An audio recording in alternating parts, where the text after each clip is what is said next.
नमस्कार दोस्तों, मैं अभय और आप देख रहे हैं दोस्तों सच्ची घटना।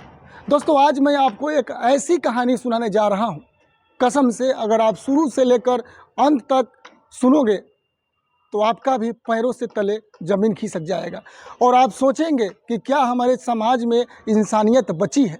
तो यह कहानी है दोस्तों मध्य प्रदेश के रतलाम ज़िले की। यहाँ 21 साल की लड़की की, जिसने अपने ही परिवार से होने वाले अत्याचार और शोषण को खुद अपनी जुबान से बेचारी वो लड़की बयां की।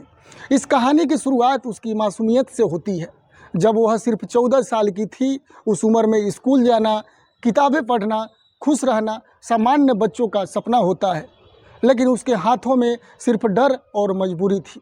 उसके पिता, भाई और मामा उसे और उससे तीनों बहनों को घर के अंदर ही अजनबी लोगों के सामने पेश करते थे और कुछ पैसे के लिए बेचारी अपनी औलाद से देह व्यापार करवाती थी।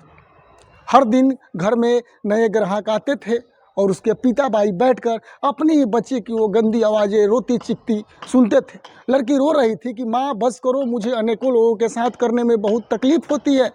और ग्राहक कर रहा था और उसी के कमाई से उसका घर चलता था। लड़की का विरोध करना मुमकिन नहीं था, क्योंकि हर बार विरोध करने पर उसे मारपीट और धमकियाँ दी जाती थी। उसका घर जो सुरक्षित होनी चाहिए था, वह उसके लिए सबसे बड़ा डर बन गया था और परिवार का प्यार उसके लिए सबसे बड़ा संकट बन गया था। हर दिन हर अनुभव उस लड़की के साथ मौत के जैसा लग रहा था। वह डरती थी, रोती थी और भीतर ही भीतर मरती थी, लेकिन उसे किसी ने कुछ कहने की हिम्मत नहीं थी, क्योंकि समाज और परिवार उसे दोषी मानते थे। कहता था कि जो बोलेगा वह गलत माना जाएगा। डरा धमका कर लड़कियों को अवैध संबंध करवाता था।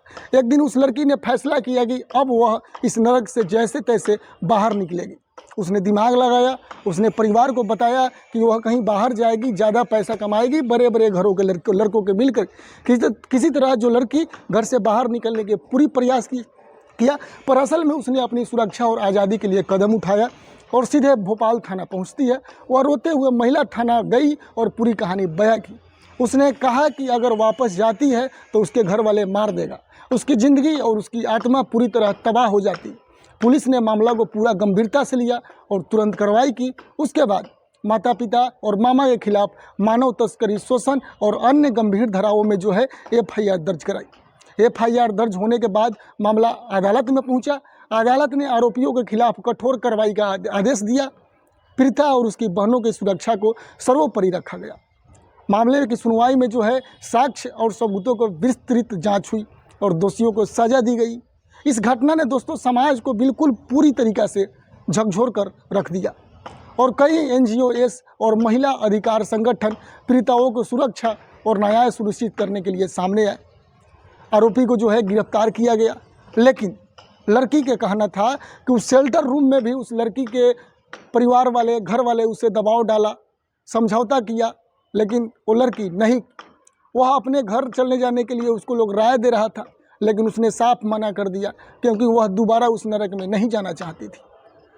तो दोस्तों यह कहानी सिर्फ एक लड़की की नहीं है, यह उन हज़ारों लड़कियों की कहानी है जो अपने ही घर में असुरक्षित महसूस करती है, जो चुप रहने के लिए मजबूर है, जो अपने सपनों को दबा देती है, क्योंकि समाज और परिवार उन्हें न्याय नहीं देता बल्कि अपराधियों को बचाता है।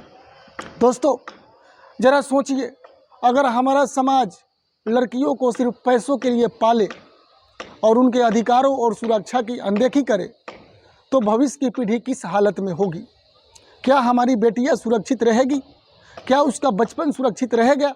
क्या उनकी हिम्मत और आत्मसम्मान बच पाएगा?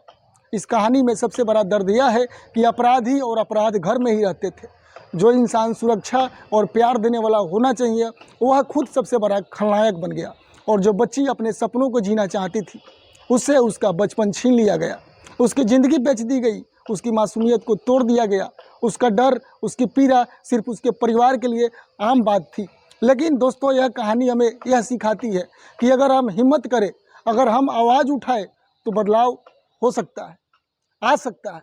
एक लड़की ने अपनी हिम्मत से अपने और अपनी बहनों को ज़िंदगी बचाई। उसने डर के खिलाफ खड़ा होकर न्याय की राह चुनी। हमारे समाज को जागना होगा दोस्तों। हमें यह सुनिश्चित करना होगा कि कोई भी बच्ची अपने ही घर में इस तरह के अत्याचार का शिकार न बने। हमें बेटियों को सुरक्षा, शिक्षा और सम्मान देना होगा, न कि डर, मजबूरी और इस प्रकार की अत्याचार के दलदल में डालना होगा। दोस्तों, यह सच्ची घटना हमें सोचने पर मजबूर करती है कि हम अपने समाज और अपने परिवार के लिए क्या कर रहे हैं। क्या हमारी बेटियां सुरक्षित है? क्या उनका बचपन सुरक्षित है? क्या हम न्याय के लिए खड़े हैं? तो दोस्तों, मैं आपसे विदा लेता हूं। आज की सच्ची घटना यहीं ख़त्म होते हैं। मिलता हूं एक और सच्ची घटना के साथ, जहां सच, न्याय और इंसानियत की लड़ाई होगी। दोस्तों, नमस्ते, प्रणाम। आज की ये घटना, सच्ची घटना कैसी लगी?